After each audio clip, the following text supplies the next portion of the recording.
Hey, welcome back to Outside Views Books. Today I'm excited to dive deep into a sci-fi novel that's probably one of the most captivating reads I've come across recently.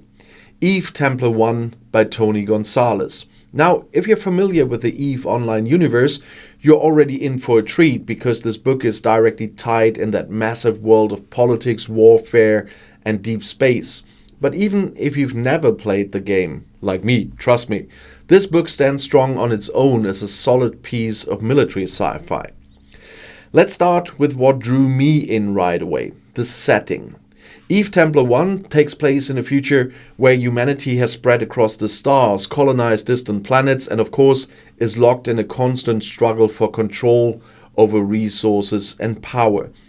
But beyond that, it's not just a story about space battles or futuristic politics. It's about people, their relationship with technology, and the very question of what it means to be human when technology can alter us in unimaginable ways. Gonzales has done an incredible job with the world building here.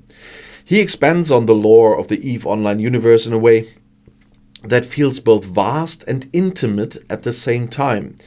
You get the sense that there's an entire galaxy at play filled with factions, corporations, and secretive organizations. But the focus always comes back to the characters and their personal struggles, which is what makes the story so gripping. The story mainly revolves around these elite soldiers called Templars. Now, these aren't your typical soldiers. They are enhanced, they are lethal, and they've been designed for warfare in a way that blurs the lines between human and machine. Without giving away too much, the Templars are at the heart of the novel's exploration of identity, mortality, and power. One of the main reasons I enjoyed this book so much is that it's not just about action, although there's plenty of that. There's a philosophical depth to it. It tackles questions like, what does it mean to be human when your body can be augmented, rebuilt, or replaced? What happens to your sense of self when you can essentially live forever through technology? These are some heavy themes, and Gonzales weaves them into the narrative in a way that feels natural and never preachy. The characters in Templar One are also a big highlight. Each of them feels real, flawed, and complex. There's not just one protagonist you follow, it's more of an ensemble cast, and Gonzales gives each of them enough depth to feel fully fleshed out. Their motivations, fears, and ambitions drive the story forward. And for me, the complexity of the characters really adds to the tension. You're not just rooting for them to succeed in their missions, but you're also questioning what success even means for them.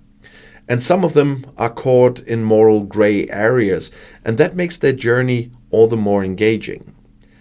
Now, I've mentioned that this is military sci-fi, so yes, there is a lot of action. But what I love about the action scenes in Templar One is that they are not just mindless shootouts. There's strategy involved, and the stakes feel incredibly high.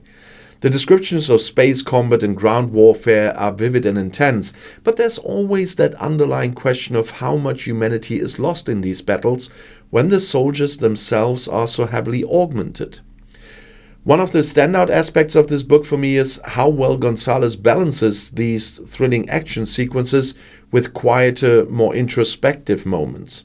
You get to see the characters in their most vulnerable states, questioning their place in a universe that's becoming more and more dominated by machines and AI. And that's where the book really shines. It's not just a story of survival or conquest. It's a story of identity, of people grappling with what it means to stay human in a world that's rapidly leaving humanity behind. And without spoiling anything, the plot also dives deep into the politics of this universe. And let me tell you, it's intricate. You've got mega corporations pulling the strings behind the scenes, power plays between different factions, and a looming sense of conspiracy. There's this constant feeling that something much bigger is at play, and Gonzales keeps that tension running throughout the book.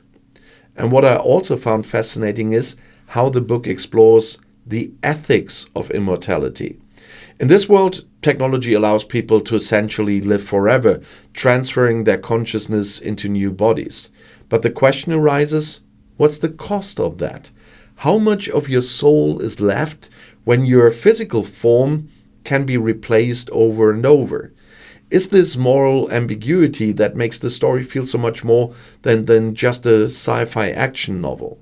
It makes you think. It challenges you to consider where humanity is heading in real life as technology advances. And now, if you're a fan of the EVE Online universe, you're going to love the deeper insight this book gives into the history and the politics of the game's factions. But like I said before, you don't need to know anything about the game to enjoy the book.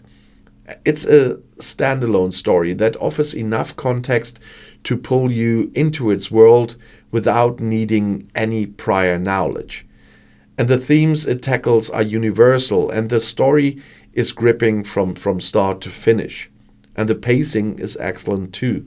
Gonzales doesn't waste any time. He throws you right into the action, but he also knows when to slow down and let you breathe.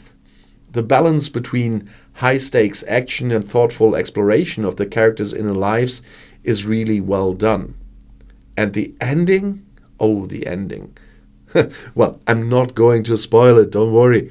But let's just say it's the kind of ending that stays with you long after you finish the book. It leaves you thinking, questioning, and wanting more. EVE Templar One is one of those books that I'll probably come back to again just to re-experience the depth of its world and the complexity of its characters.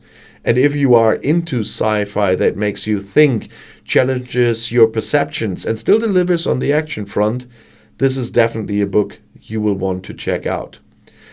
So if you haven't read EVE Templar One yet, I highly recommend it. And even if you're not a huge fan of military sci-fi, give it a shot for its deep philosophical exploration and rich character development.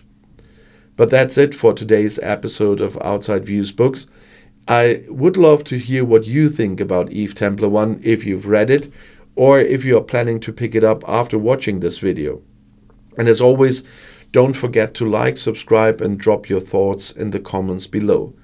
Until next time, keep reading and exploring new worlds. And maybe have a look at my personal made story that is running here in the form of kind of horror stories at the moment. They are all just from me. I'm not reading some book or something in those. Those are my stories. And if you want to see another video right now, the next one is right here in the end screen.